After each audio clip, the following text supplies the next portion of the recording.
네, 오늘 본문은 사무엘상 22장 1절에서 5절입니다.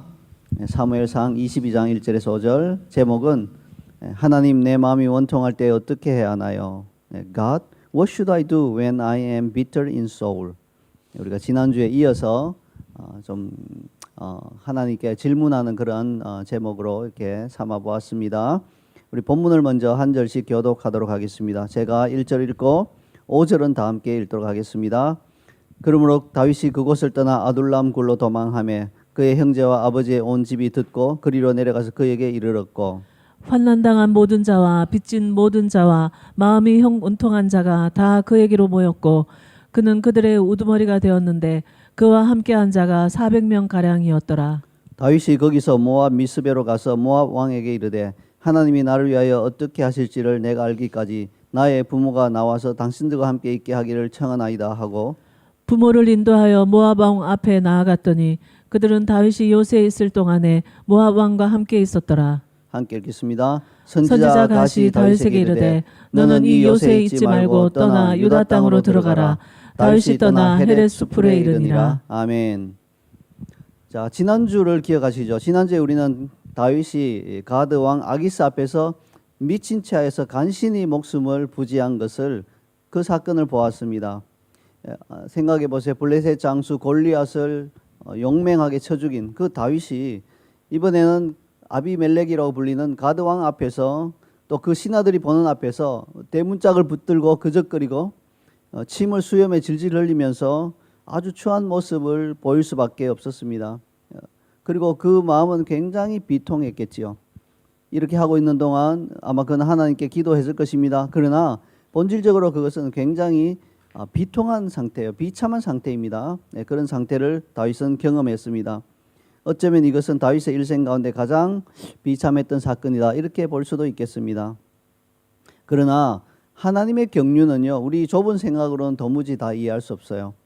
다윗은 이 비참한 사건을 겪으면서 오히려 하나님께 대한 신뢰가 더욱 굳건해졌고요.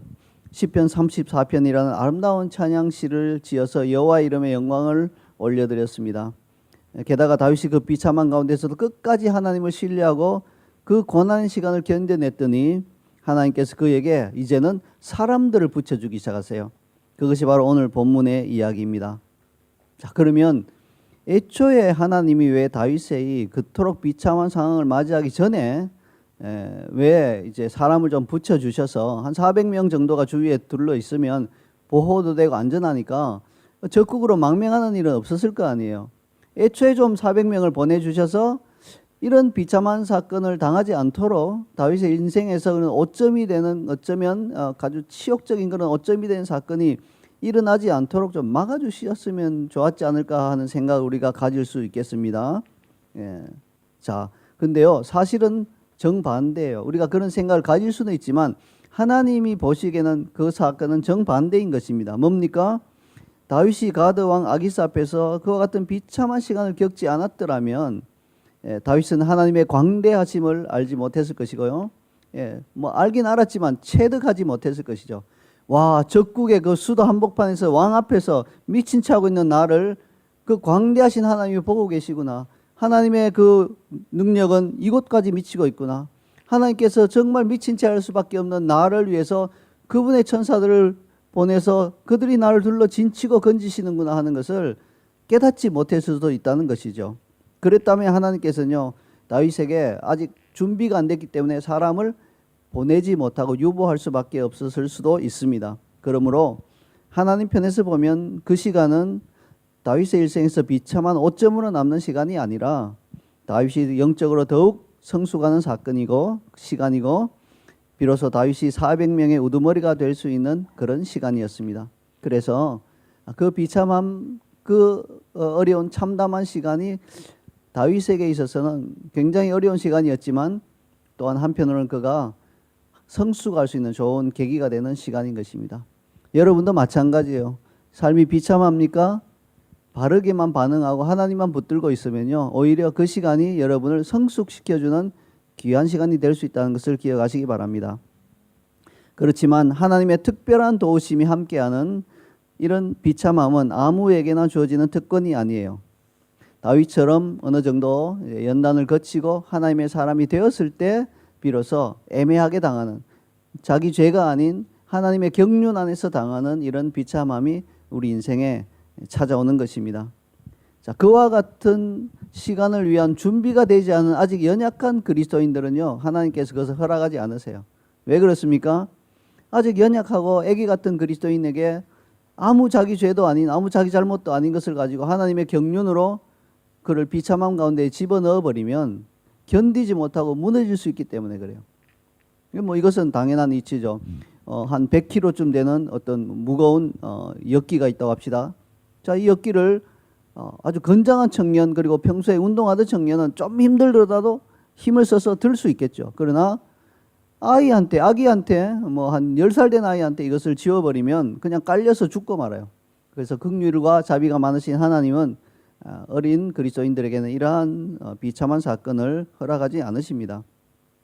자, 그러면 우리 대부분의 사람들은 아마도 하나님께서 이와 같은 다윗이 경험했던 것과 같은 그런 의인이 당하는 그러한 비참한 사건을 허락하지는 않으실 거예요. 그냥 단순히 자기나 자기 조상들의 그러한 죄와 허물로 인해서 오는 사단의 틈을 열어줬기 때문에 오는 그런 상황 가운데서 맞이하는 그런 개인적인 비참함 정도이지, 이런 다윗처럼 영적 성숙이 일어나고 이렇게 돌파가 일어나는 그러한 비참함은 아닐 수 있습니다. 그럼에도 불구하고 자기 죄로 인한 그런 것도 잘 극복하면요, 유익이 있어요. 작은 규모의 성장이 있으니까 뭐 그냥 의미 없는 것만은 아닌 것입니다.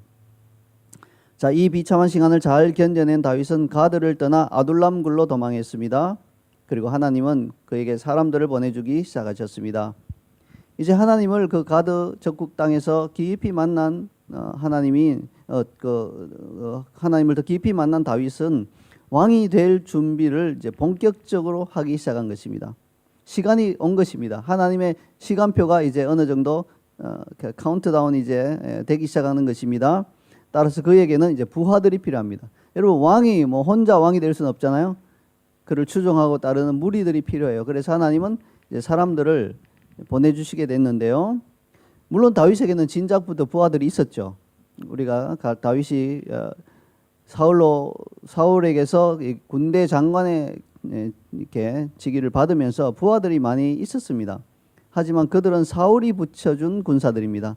그래서 진정으로 다 충직한 다윗의 부하라고 하기에는 어려웠습니다. 다윗이 목숨의 위협을 당하여서 적국인 블레셋으로 망명하니까 아마도 뿔뿔이 흩어지고 말았을 거예요. 실제로 오늘 본문을 보아도 다윗의 기존의 부하들이 이스라엘로 돌아온 다윗을 찾아왔다, 이런 기록은 없어요.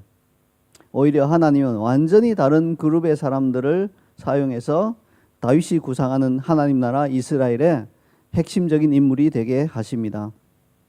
오늘 본문을 살펴보면 그들은 크게 두 그룹으로 나누어집니다. 본문 1절을 보면요, 첫 번째 그룹이 나오고 있습니다. 본문 1절을 함께 읽겠습니다. 그러므로 다윗이 그곳을 떠나 아둘람 굴로 도망하며 그의 형제와 아버지의 온 집이 듣고 그리로 내려가서 그에게 이르렀고. 다윗을 따르는 첫 번째 그룹은 다윗의 형제와 아버지의 온 집안 사람들입니다. 자, 이들은 다윗이 어렸을 때부터 다윗을 잘 알고 있었죠. 그들은 혈육, 곧 일가 친척인 것입니다. 그래서 또 다윗이 이스라엘 왕으로 기름 부었다는 사실도 이미 다 알고 있었습니다. 이스라엘 백성 전체가 사실은 다 알고 있었는데 뭐 집안 사람들이니까 얼마나 더 초기부터 더 잘 알았겠습니까? 그래서 다윗이 가드에서 돌아온 직후부터 이제 본격적으로 다윗의 그룹에 합류해서 그와 함께 하나님 나라에 대한 꿈을 꾸게 된 것입니다. 그리고 그들은 이렇게 하는 것이 사울에게 대해서는 적대적인 행위이고 다윗과 함께 만약에 사울에게 생포되면 다 죽을 수도 있다는 것을 알았을 것이에요. 실로 그들은 다윗과 그의 비전에 자신의 인생을 걸었던 것입니다. 목숨을 걸었던 것입니다. 이것은 오늘날 우리에게 어떤 의미로 다가와야 할까요? 다음과 같은 의미로 다가올 수 있겠습니다. 우리 주변에 하나님 나라에 대한 확실한 비전을 품고 그 비전을 붙들고 나아가는 사람이 있고, 내가 그 사람과 어떻게 좀 가까운 위치, 뭐 이웃에 산다든지 이렇게 가까운 위치나 관계에 있고요. 성령님께서 그 사람을 중심으로 공동체를 형성하도록 분명한 감동을 주실 때 이를 거절하지 않고 순종하면 하나님께서 그러한 공동체를 통해 그분의 놀라운 일을 행하실 것이라는 그런 의미입니다. 저는 우리 자이언 CC가 바로 그와 같은 교회가 되기를 소원합니다. 작년 이곳 듀랄 땅에서 우리 교회가 시작이 될 때요. 그때 사실 저는 다윗처럼 비참한 상황을 거친 직후였어요. 제가 몸담았던 단체 일부 구성원들이 이 사람이 미치광이로다. 이 자가 어찌 우리 단체에 머물 수 있겠느냐. 그런 소리를 들으면서 그 단체를 떠날 수밖에 없었던 상황이었어요. 그래서 그곳을 떠나 도망해서 온 곳이 바로 자이언 CC라고 하는 아둘라운 굴입니다.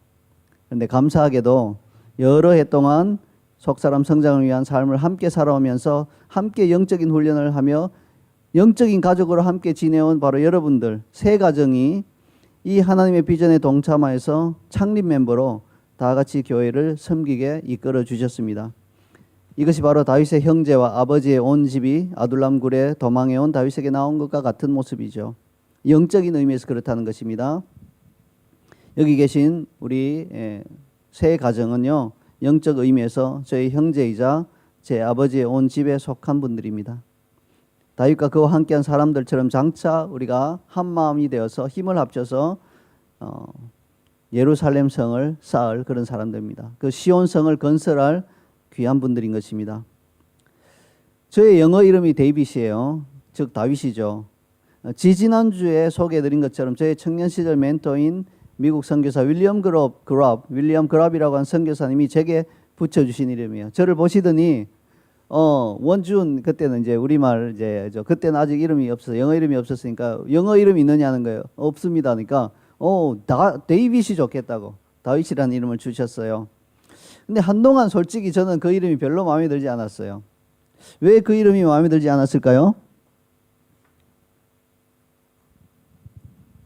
성경의 위대한 왕의 이름인데 왜 그렇게 썩 마음에 들지 않았을까요? 이유는요, 간단해요. 데이빗이 너무 많아. 예, 너무 흔한 이름이라고 느껴졌던 거예요. 그래서 좀 특별한 이름을 원했는데 너무 흔한 데이빗이라는 이름을 받으니까 한동안은 좀 이게 뭐 너무 흔한 이름 아닌가 이런 생각을 했죠. 여기 보니까 여기 데이빗 또 한 명 더 있네요. 굉장히 흔하죠. 이 작은 그룹 안에 데이빗이 또 있어요. 이렇게 흔한 이름이에요. 그러나 하나님 나라의 비전을 품고 살아가면 갈수록 특히 내면의 예루살렘 성을 쌓는 비전을 품고 살아가면 갈수록 다윗이라는 이름이 점점 더 귀하게 다가오기 시작했습니다. 이제는 제가 다윗이라는 이름을 너무 마음에 들어하고요. 너무 사랑합니다. 저는 다윗처럼 하나님의 마음에 합하여 새 예루살렘, 즉 뉴 자이언, 시온성을 건설하는 사람으로 이 땅을 살아가기를 소원합니다. 그리고 하나님께서는 여기 계신 여러분 모두가 이 비전에 다 함께 인생을 걸도록 여러분을 인도하셔서 이 자리에 와 있는 것을 믿으시기 바랍니다. 근데 하지만 혈육과 일가 친척들만으로는 한계가 있습니다. 뭐 여기는 제 혈육은 없잖아요. 제가 호주에 따로 있다 보니까 정말 저희 어머니나 뭐 아버지나 돌아가셨지만 또 어떤 처가나 이런 곳에서 오는 분들은 없잖아요. 그냥 영적 의미에서 일가 친척 혈육이라고 할 수 있는 여러분들만 계세요. 그러나 그 숫자만으로는 한계가 있다는 거예요. 하나님 나라의 비전이 크면 클수록 그 비전에 한 마음 한 뜻으로 연합하여 동참할 더 많은 무리가 필요합니다. 그래서 오늘 본문에서도 일가 친척 외에 다윗을 따르는 두 번째 그룹을 소개하고 있습니다. 2절을 함께 읽겠습니다. 환난당한 모든 자와 빚진 모든 자와 마음이 원통한 자가 다 그에게로 모였고 그는 그들의 우두머리가 되었는데 그와 함께한 자가 400명 가량이었더라. 자, 놀랍게도 하나님은 평안하게 사는 사람을 불러서 다윗의 공동체로 보내지 않으셨어요. 환난당한 자와 빚진 자와 마음이 원통한 자를 부르셨어요. 이것은 오늘날도 틀림없는 사실이죠. 비록 그리스도인이라 하더라도 뭐 등이 따뜻하고 배가 부르던 사람들은요, 좀처럼 하나님을 더 깊이 찾으려고 하지 않아요. 하나님을 찾긴 하죠. 물론 예배 와서 예배 드리고 하나님을 찾지만 하나님 나라의 큰 비전에 대해서는 별로 관심이 없는 경우가 많아요. 다만 자신들의 평온한 일상이 깨어지지 않도록만 해주시면 뭐 만족하는 것이죠. 그래서 평온한 일상이 안 깨어지고 늘 살던 대로 풍족하게 살면 은혜의 하나님이다 이렇게 하고 이렇게 사는 것을 만족해야 하고요. 고난이 온다 이렇게 하면 벌써 뭐 싫어하는 거예요. 고난을 나는 받기 싫어요. 나는 고난 받는 체질이 아니에요. 나는 푸른 초장 체질이지. 예. 잔잔한 물가 체질이지 사망의 음침한 골짜기 체질은 아니에요. 주님 저 글로 데려가지 마세요. 이렇게 말하는 그런 상황이죠. 그래서 편안하게 잘 지내는 분들을 아둘람굴로 보낸 게 아니라 환난당한 자, 빚진 자, 마음이 원통한 자를 보내주신 것입니다. 근데요, 정말 환난당한 자와 빚진 자와 마음이 원통한 자는요, 그냥 살기가 힘든 거예요. 살 수가 없는 것이에요. 견딜 수가 없는 것이에요. 그러니까 어떻게 할 수가 없으니까 하나님을 찾아서 나오는 것입니다. 그래서 하나님의 역사가 일어나는 곳이라고 생각되니까 그곳으로 모여드는 것이에요. 이런 의미에서 우리가 인생에서 환난을 당하고 빚을 지고 마음이 원통한 상태가 되는 것은 반드시 나쁜 일만은 아니에요. 그로 인해서 하나님 나라에서 더 귀하게 쓰임받는 계기가 될 수 있기 때문에 그렇습니다. 근데 하지만 여기에 한 가지 조건이 있어요. 뭡니까? 환난 당하고 빚지고 마음이 원통할 때 자신의 내면의 굴로 숨지 말고 아둘람굴을 찾아가야 한다는 조건이 있어요. 너무나 많은 사람들이 환난을 당하고 빚지고 마음이 원통할 때 자기 내면의 굴로 파고 들어가 버려요. 거기서 결코 나오려고 하지 않고 거기서 그냥 혼자서 끙끙 앓으면서 하나님을 찾지 않습니다. 그러면 그 환난과 빚짐과 마음이 원통하면 그에게 저주가 되는 것이에요. 그러나 그 환난과 빚짐과 마음이 원통함으로 인해서 아둘람굴로 하나님과 하나님의 사람을 찾아가면요, 그 인생이 복받는 인생, 정말 뭐 요즘 말로 대박을 치는 그런 인생으로 바뀔 수 있다는 것입니다. 이제 우리는 두 번째 그룹에 속한 환난 당한 자와 빚진 자 그리고 마음이 원통한 자를 각각을 조금씩 더 깊이 들여다보고자 합니다. 뭐 이들은 비슷한 어려움을 겪는 것 같죠. 환난 당한 거나 뭐 빚진 거나 마음이 원통한 거나 뭐 비슷한 것 같은데 자세히 들여다보면 내용이 조금씩 다릅니다. 먼저 환난 당한 자부터 생각해 보겠습니다. 자, 환난이라고 하는 것은 뜻밖의 찾아오는 외부적인 재앙입니다. 우리의 평온한 일상을 순식간에 무너뜨리고 우리가 마치 낭떠러지 위를 걷는 것처럼 아슬하게 걸어가는 것처럼 이거 잠깐 한 발만 삐끗해도 천길 낭떠러지 밑으로 떨어질 수도 있겠다는 불안감을 우리에게 가져다주는 사건, 재앙, 이런 것이 바로 환난인 것입니다. 이것을 우리가 당하는 것, 그게 바로 환난 당한 자입니다. 오늘날 우리가 당할 수 있는 환난에는 어떤 것이 있을까요? 많은 종류가 있습니다. 몸에 중한 병이 찾아오는 것이 환난일 수 있어요.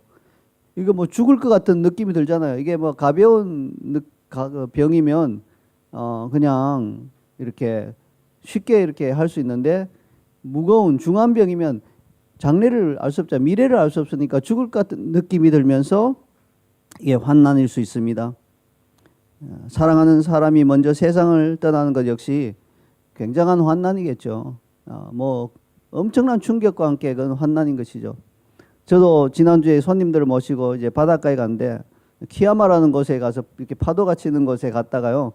뒤에는 이렇게 우리 사모님 한 분이 병풍바위라고 말하는 그 바위로 가봤어요. 뒤에는 병풍처럼 바위가 있고 이렇게 바위가 또 평평한 바위가 펼쳐져 있고 그 바위 앞에는 바닷물이 막 파도가 거세게 치고 있는 그런 아주 보기 좋은 광경이었어요. 그래서 갔는데 세상에요. 제가 서 있는 동안 저 혼자 서 있었어요.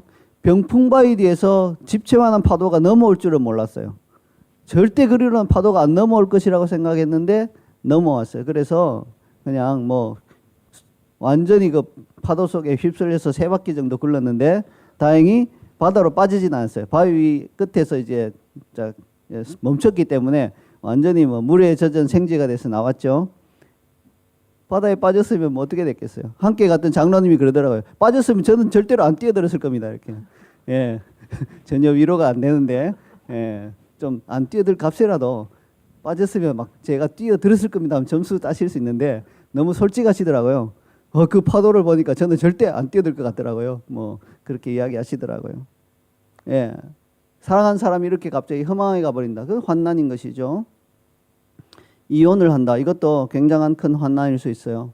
우리 삶에서 큰 이렇게 환난이라고 느껴질 수 있는 데미지가 될 수 있는 순위를 매겨봤을 때, 네, 이제 배우자의 죽음이 뭐 1번이라고 하면요, 2번은 바로 뭐 부모님의 죽음 정도, 그다음 3번이 이혼인가 그렇게 굉장히 탑5 안에 들어가는 환난인 것입니다. 쥐질이 말 안 듣고 말썽 부리는 자녀가 환난으로 느껴질 수도 있어요. 그 자녀가 환난인지 그렇게 부모가 또 환난인지 모르겠는데 또 자녀는 그렇게 생각했죠. 정말 내 마음에 안 들고 막 너무 나를 괴롭게 하는 그 부모가 나에게는 환난이다 이렇게 느낄 수도 있긴 하겠습니다. 자, 이런 모든 종류의 환난은 그 자체로는 결코 반갑지 않죠. 우리 중 누구도 환난 당한 것을 원하는 사람은 없을 것입니다. 그럼에도 불구하고 환난은 예고 없이 불쑥 찾아옵니다. 이때 우리가 할 수 있는 가장 지혜로운 일은 그 환난으로 인해서 아둘람굴로 찾아가서 하나님의 사람 다윗을 만나서 그와 함께 하나님 나라를 꿈꾸는 것입니다. 그러면 우리는 그 환난으로 인해 오히려 복된 인생을 살 수 있습니다. 이것이 사실 하나님께서 우리에게 환난을 주시는 커다란 이유 중에 하나예요. 정신 번쩍 차리고 하나님 나라를 위해서 살도록 마음을 돌이키는 것. 그게 바로 환난의 순기능 중에 하나인 것입니다. 우리 자이언 CC에 이런 환난 당한 자가 많이 찾아오도록 우리가 기도하면 좋겠습니다. 그 다음으로 빚진 자에 관해 생각해 보겠습니다. 자, 이들은 말 그대로 재정이 파탄나서 다른 이들에게 빚을 진 사람입니다. 왜 이렇게 빚을 졌을까요? 뭐 게으르게 살았기 때문에 빚을 질 수도 있지만 그런 사람은 드물고요. 뭔가를 좀 이렇게 의도적으로 이렇게 사업을 한다든지 뭔가를 좀 잘해보려고 추진했는데 실패하면서 빚을 진 경우가 더 많습니다. 혹은 사기를 당해서 또 빚을 진 경우도 굉장히 많습니다. 뭐 사기를 당한 것이라면 빚진 자가 될 뿐만 아니라 사기에 속아 넘어간 자신에 대해 자책하는 마음과 또 자기에게 사기를 친 자에 대한 원망과 분노로 인해서 그 다음에 나오는 마음이 원통한 자까지 될 수 있어요. 빚진 자뿐만 아니라 마음이 원통한 자까지 될 수 있다는 거죠. 아울러 다윗 시대 상황을 생각해 보면요, 사울이 세금을 과도하게 부과해서 어쩔 수 없이 국가의 빚진 자가 된 사람도 많았을 것이라고 추정할 수 있어요. 골리앗을 죽인 상 중에 하나가 뭐였나요? 세금을 면제하여 주시라. 이렇게 그게 상 중에 하나였죠. 아니 세금이 가볍고 별 부담이 없으면 그 세금 내고 말지 그걸 면제하는 거 큰 상이 아니네 이렇게 느낄 수 있는데 얼마나 세금이 중했으면 세금 면제해 준다고 하는 것이 그게 굉장한 상으로 느껴질까요? 그만큼 세금 부담이 컸다는 거죠.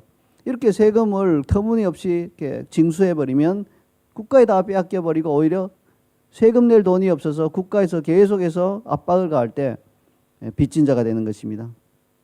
그럼 이런 사람들은 더욱더 사울의 압제를 떠나서 다윗에게 가고 싶은 마음이 들었을 것입니다. 자, 이렇게 원인이야 어떠하든지 사람이 빚진 자가 되면 살아 숨쉬는 것이 고통이 되는 것이에요. 빚을 다 갚을 때까지 계속해서 빚을 갚으라는 독촉과 압박에 시달려야 합니다. 특히 그 독촉이 개인이 아니라요, 국가로부터 오는 것이라면 압박감은 더욱 심한 것이에요. 내 친구에게 빚을 졌다. 친구가 갚으라고 독촉하는 것과 대부업체에 빚을 졌다. 대부업체에 큰 어깨 큰 형님들이 너댓 명이 막 직장에 찾아와서 갚으라는 것은 압박감이 다르죠 벌써. 근데요, 국가가 나에게 갚으라고 한 것은요, 그 공권력이 군사들이 와서 갚으라고 한 것은 그 압박감은 이루 말할 수 없습니다. 그래서 빚을 다 갚기 전에는 도무지 정상적인 사회생활을 할 수 없는 것입니다. 자, 이런 사람들이 이제 아둘람굴로 오는 것이에요. 여러분, 아둘람굴로 간다고 해서 갑자기 하루아침에 빚이 없어지지는 않아요. 그러나 중요한 결정적인 차이가 있어요. 뭡니까? 빚진 자가 됐기 때문에 아둘람굴로 간다면 그 자체가 복된 인생으로 가는 첫 발걸음이 될 수 있고요. 또 많은 경우에 이 아둘람굴에 머무는 동안에 영적인 지도자가 서서히 그 빚으로부터 해방될 수 있도록 지도해 주는 경우가 많아요. 그렇게 되면 그 지도를 따라서 빚으로부터 해방되는 그 길을 갈 수 있는 것입니다. 그래서 마침내 그 빚으로부터 해방되고 더 나아가 하나님 나라의 확장에 동참할 수 있다면 그 사람에게 있어서 빚으로 인한 고통은 오히려 전화위복이 될 수 있습니다. 마지막으로 마음이 원통한 자에 관해 생각해 보겠습니다. 마음이 원통하다는 말은요, 나에게 일어난 어떤 일로 인해서, 특히 누군가가 나에게 행한 그런 일로 인해서 마음에 커다란 상처를 받았고 그것이 아직 해결되지 않았을 뿐만 아니라 그 일을 잊지 못하여 괴로워하고 있는 상태를 의미합니다. 그래서 우리 모두는 정도의 차이는 있지만 이 마음이 원통한 상태를 종종 경험해요. 예를 들어서요, 아주 작은 경험이라고 할 수 있겠어요. 예를 들면 이렇습니다. 다니엘 같은 어린 친구가 정말 모처럼 베스킨라빈스 아이스크림을 먹게 되었습니다. 그래서 그 가게 점원이 그 아이가 좋아하는 맛의 아이스크림을 이렇게 말해주니까 그걸 한 스쿱 떠서 콘에 담아서 전해줬습니다. 먹으려고 하는데 갑자기 옆에 있던 형이 야 나도 한 입만 먹자 하면서 막 아이스크림을 빼앗으려고 한 거예요. 그래서 형에게 아이스크림을 빼앗기지 않으려고 막 급히 이렇게 피하고 어떻게 하다가 그만 아이스크림 콘을 놓쳐서 바닥에 뚝 떨어져 버렸습니다. 그러면 그 아이의 마음은 막 원통하겠지요. 비통하겠지요. 막 바로 눈물이 막 뚝뚝 떨어질 겁니다. 그래도 이런 정도의 원통함은요, 이 마음의 원통함은 하루만 지나도 풀려요. 뭐 어쩌면 마음씨 좋은 가게 점원이 그 모습을 보고 에이 여기 야 새거 하나 줄게 하고 주면 바로 그 자리에서 풀리는 것이죠. 하지만 아무리 시간이 지나도 풀리지 않는 마음의 원통함이 있습니다. 마음을 원통하게 만드는 그런 일이 오랜 세월 동안 끊임없이 이어져 왔기 때문에 그 생각만 하면 늘 마음이 원통할 수밖에 없다는 것이죠. 혹시 이런 마음에 원통함이 있는 사람이 있습니까? 그 사람은 하나님께 진지하고 솔직하게 여쭤봐야 합니다. 하나님, 내 마음이 원통할 때 어떻게 하나요? 그렇게 여쭤봐야 돼요. 그러지 않고 그냥 막 원통한 마음 품고 끙끙 앓고 그렇게 살면 한 발짝도 앞으로 나가지 못해요. 하나님께 일단 여쭤보세요. 솔직히 인정하세요. 하나님, 내 마음이 이렇게 원통합니다. 하나님, 내가 어떻게 해야 하나요? 하나님 알려주세요. 그렇게 여쭤보시라는 것입니다. 그러면 하나님은 그와 같은 사람을요, 아둘람굴로 이끄실 겁니다. 그곳에서 그는 비록 원통한 일이 있어도 그것으로 인해 인생이 망가지지 않는 하늘의 법을 배울 거예요. 어떻게 그곳에 아둘람굴에 뭐 그런 걸 가르쳐 주는 사람이 있나요? 비록 원통한 일이 있고 아직도 해결되지 않았다 하더라도 거기에 망가지지 않고 하늘의 법을 따라서 당당하게 그냥 하나님을 의지해서 살아가는 법을 아둘람굴에서 누가 가르쳐 줘요? 예. 다윗이 가르쳐 줄 수 있죠. 여러분 다윗을 생각해 보세요. 다윗만큼 원통한 사람이 있겠어요? 예, 골리앗을 죽이고 국가의 영웅으로 등극한 사람이 아무런 잘못이 없이 하루아침에 생명을 쫓기는 몸이 돼서 이만큼 원통한 사람이 어디 있겠습니까? 그 사람이 바로 그 아둘람굴의 우두머리인 것입니다. 그 우두머리에게서 배우는 것이에요. 너 원통하냐? 야, 내가 원통한 거 한번 비교해보자. 너가 원통한 것과. 그래 뭐 아유, 내가 원통한 건 아무것도 아니네요. 이렇게 되죠. 야, 이렇게 원통해도 나는 이렇게 하나님을 의지하고 이렇게 나는 소망을 품고 그렇게 살아가고 있어. 그러면 배우는 거야. 아, 이렇게 살면 되는구나. 그렇게 배울 수 있다는 것이죠. 실제로 어떤 공동체에 모인 사람은요, 그 우두머리를 보고 배우는 거예요. 과거에 우리나라에 자주 있었던 일인데요. 이 가난한 백성들에 대한 국가의 수탈이 너무 심했어요. 특히 농민들에 대한 수탈이 심했어요. 뭐 추수를 하게 되면요, 거의 다 국가에 빼앗기는 경우가 비일비재했죠. 여러 가지 명목을 붙여서 국가에 이걸 바쳐야 됐어요. 뭐 너 인구가 이렇게 그 집에 사람들이 8명이 나면 좋죠? 우리가 뭐 8명, 한 집에 8명 있으면 얼마나 좋아요. 4명만, 5명만 해도 좋은데 8명이면 훨씬 좋은데 문제는 8명 인구당 얼마 이렇게 해서 다 받아내니까 낼 돈이 없는 거예요. 뭐 애기도 내야 되는 거예요. 어른 한 명 값을 무조건 내게 하는 거예요. 이러니까 이제 이 수탈에 견디다 못해서 마음이 원통해진 농민들이 이제 집을 버리고 떠나버리는 경우가 많았어요. 그들은 어디로 갈까요? 안타깝게도 그 당시 우리나라에는요, 하나님의 사람들이 세운 아둘람굴 이런 게 없었어요. 그러니까 그 사람들이 갈 수 있는 데가 없어요. 어디로 갈 수 있냐면 그와 같은 원통함을 가지고 산에 들어가 미리 자리 잡고 있는 사람들, 산적이라고 하죠. 산적굴로 갈 수밖에 없는 거예요. 그럼 산적굴에 가서 산적 두목을 만나면 이 산적 두목이 비록 원통하지만 경건하게 살아 이렇게 가르치지 않잖아요. 우리가 이 원통한 마음을 풀기 위해서는 이 부자들 특히 양반들을 털어야 해. 이렇게 하면서 사람들을 이제 죽이고 돈을 빼앗는 이런 것을 가르쳐 줄 거 아니에요. 그러면 뭐 싫으나 좋으나 산적굴에 찾아간 이상은 산적 두목한테 배워서 산적질을 하는 것을 배울 수밖에 없어요. 근데 아둘람굴에 찾아가면 경건한 하나님의 사람 다윗으로부터 그 원통함을 극복하고 당당하게 하나님을 신뢰하며 살아가는 그런 법을 배운다는 것입니다. 자, 그러면 이렇게 다윗을 우두머리로 해서 아둘람굴에 모여든 사람들은 모두 몇 명이었을까요? 몇 명인가요? 방금 읽었잖아요. 몇 명? 예. 성경에 나와 있어요. 예, 400명. 그렇죠. 예, 400명. 근데 한 나라를 이끌 그런 리더들의 숫자 치고는 생각보다 적은 숫자죠. 그러나 이들은 다윗을 따르면서 일당 100의 용사로 바뀌어 갔던 것을 성경에서 볼 수 있습니다. 그러니까 400명이지만 평범한 400명이 아니라 일당 100 해서 곱하기 100 하면 몇 명? 몇 명? 400 multiplied by 100. 40,000에 4만 명이죠. 사실은 4만 명과 같은 파워가 있었던 것입니다. 그래서 우리도요, 400명이 훨씬 안 되는 숫자라도 충분히 우리가 속한 이웃과 사회를 변화시킬 수 있음을 믿으셔야 돼요. 우리가 지금 국가를 변화시키고 그런 역량은 안 되잖아요. 그러나 우리 이웃과 사회를 변화시키려면요, 당장은 40명으로도 충분한 것이에요. 근데 이 40명이 그냥 40명이면 안 돼요. 예, 와서 마음이 원통하고 빚지고 또 환난당한 이런 사람이 와서 변화되어서 일당백, 영적으로 일당백, 한 명이 100명을 쫓을 수 있는 그러한 영적 그런 파워를 가진 사람 40명만 있어도 이 사회를 변화시키기에는 충분하다는 것입니다. 이렇게 하나님께서 사람들을 아둘람굴로 보내주시고 본격적으로 공동체로 연합하게 하실 때 다윗이 가장 먼저 한 일이 있습니다. 그게 뭔가요? 바로 연약한 지체들을 먼저 돌보는 일이었습니다. 3절과 4절을 함께 읽겠습니다.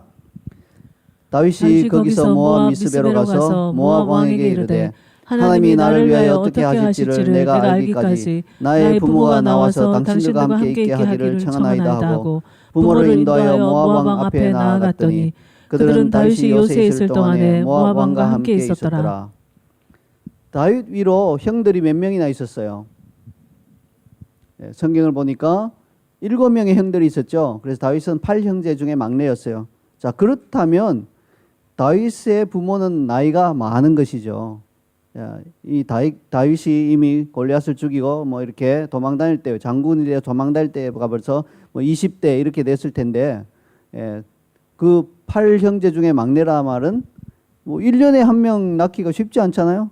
그러니까 1년, 2년 뛰어서 이렇게 낳았다고 치면 부모는 이미 굉장히 연로한 부모였을 것입니다. 다윗은 이런 연로한 부모가 마음에 걸렸던 것이에요. 만약에 사울 왕이 다시 군사들 이끌고 찾아온다면 연로한 부모님은 거동이 자유롭지 않으시니까 큰 낭패를 당할 수 있습니다. 그래서 모압 왕에게 가서 자신이 다시 부모를 모셔올 수 있을 때까지 그에게 부모님을 부탁했습니다. 이것은 오늘 우리에게 어떤 교훈을 줍니까? 우리가 속한 공동체 연약한 지체들을 잘 돌봐야 함을 가르치고 있습니다. 우리 자이언 CC가 단순히 군대 조직이라면 애초에 연약한 사람들을 받지 말아야 될 것이죠. 너희들은 아직 너무 연약하니까 방해가 돼. 이렇게 해서 돌려 보냈어야 할 텐데 그게 아니죠. 여러분 지금 어린 아이를 말하는 게 아니라 영적으로 연약한 이런 사람들을 말하고 있는 거예요. 잘 알아들으시기 바랍니다. 그렇게 돌려보내야 할 텐데 그렇지 않습니다. 우리는 군대 조직이 아니라 하나님 나라의 가족 공동체입니다. 그러면 우리 안에 있는 연로한 부모님, 아직 어린 자녀들, 이렇게 연약한 자들이 반드시 있을 것이며 우리는 그들을 잘 돌보는 것이 그 어떤 것보다 우선시되는 일인 것을 배워야 합니다. 사도 바울은 디모데전서 5장 8절에서 가족을 돌아보는 일의 중요성을 이렇게 말씀했습니다. 함께 읽어보겠습니다. 누구든지 자기 친족, 특히 자기 가족을 돌보지 아니하면 믿음을 배반한 자요 불신자보다 더 악한 자니라. 자, 이렇게 경고하고 있습니다. 하나님 안에서 한 가족된 우리 자이언 CC는 연약한 지체들을 사랑으로 잘 돌보는 거룩한 가족 공동체가 되기를 소원합니다. 자, 이렇게 하나님께서 보내주신 두 그룹의 사람들을 하나로 통합해 이끌게 된 다윗에게 선지자 갓이 와서 다음과 같이 지시합니다. 본문 5절을 함께 읽겠습니다. 선지자 갓이 다윗에게 이르되 너는 이 요새에 있지 말고 떠나 유다 땅으로 들어가라. 다윗이 떠나 헤레스풀에 이르니라. 선지자 갓은 어디서 왔을까요? 아마 틀림없이 사무엘이 라마 나요세 세운 선지자 공동체에 속한 선지자였을 거예요. 그리고 아마도 그는 사무엘의 지시로 다윗에게 와서 하나님의 뜻을 전해 주었을 것입니다. 사무엘이 왜 직접 오지 않았을까요? 역시 사무엘도 이 당시에는 굉장히 연로했기 때문에 직접 다윗을 찾아올 수 없는 형편이었을 겁니다. 그래서 자기 밑에 있던 믿을 만한 선지자 갓을 시켜서 다윗에게 가서 하나님의 뜻을 전하게 하였습니다. 자, 갓이 전해준 하나님의 뜻은 무엇이었을까요? 비교적 안전하다고 느껴지는 아둘람 굴에 계속 머무르지 말고 유다 땅으로 들어가라는 그런 충고였습니다. 이것은 적국인 블레셋의 망명 시도를 했던 다윗에게는 아주 시적절한 충고였습니다. 그 어떤 어려움과 환난이 있어도 하나님의 약속을 믿고 유다 땅에 머물러 하시는 것이에요. 가드 왕 아기스에로 가는 것 같은 실수는 한 번으로 족하다는 말씀이에요. 장차 유다와 온 이스라엘의 왕이 될 사람인 다윗은 어떤 어려움이 있더라도 유다 땅에 계속해서 머물러야 한다는 것입니다. 이게 다윗 왕국의 정통성을 세워주기 위한 충고예요. 생각해 보세요. 뭐 적국에서 막 한 10년 정도 망명해 있다가 갑자기 막 나타나서 사울을 무찌르고 왕이 되면 사람들이 그러지 않겠어요? 아니 자기 목숨을 뭐 이렇게 부지하려고 막 10년이나 외국에 가 있던 사람이 어떻게 우리 왕이 돼서 우리를 다스려? 이렇게 말할 수 있는 여지가 있단 말이에요. 그러니까 어렵고 힘들더라도 하나님의 약속을 붙들고 유다 땅에 머물러라. 그렇게 말한 것입니다. 그래서 아둘람 굴도 물론 이스라엘 안에 속해 있지만 유다로부터 이제 그 유다 족속이 있는 곳으로부터 시작이 되니까 유다 땅에 가서 머물라고 말씀하신 것입니다. 그리고 다윗은 선지자 갓의 충고를 따라서 유다 땅인 헤렛 수풀에 이르렀습니다. 이것이 하나님의 공동체의 바람직한 모습이어야 합니다. 많은 어려움이 예상되더라도 하나님의 뜻이 분명하다면 그 뜻을 따라 그곳을 향해 움직여 나가야 합니다. 우리 자이언 CC 역시 하나님이 지시하는 곳으로 순종하며 나아가기 원합니다. 비록 그것이 우리로 하여금 상당한 기간 고통과 어려움을 견딜 수밖에 없는 그런 상황으로 인도하더라도 믿음으로 나아갈 수 있게 되기를 소원합니다. 이제 말씀의 결론을 맺겠습니다. 하나님께서 특별한 뜻이 있으셔서 우리 자이언 CC를 이곳 시드니 땅에 세워주신 것임을 믿습니다. 이곳이 바로 다윗이 피신했던 아둘람 굴처럼 하나님께서 우리의 진정한 영적 가족들을 우리에게 보내주시고 환난당한 자, 빚진 자, 마음이 원통한 자를 보내주셔서 하나님의 가족으로 빚어지는 거룩한 장소가 되게 해주시기를 소망합니다. 우리 이제 이 마음의 결단을 주께 올려드리며 마음이 상한 자를 고치시는 주님 찬양을 부르면서 주님 앞에 나아가도록 하십시다. 다 함께 일어나서 이 찬양을 부르며 나아가겠습니다.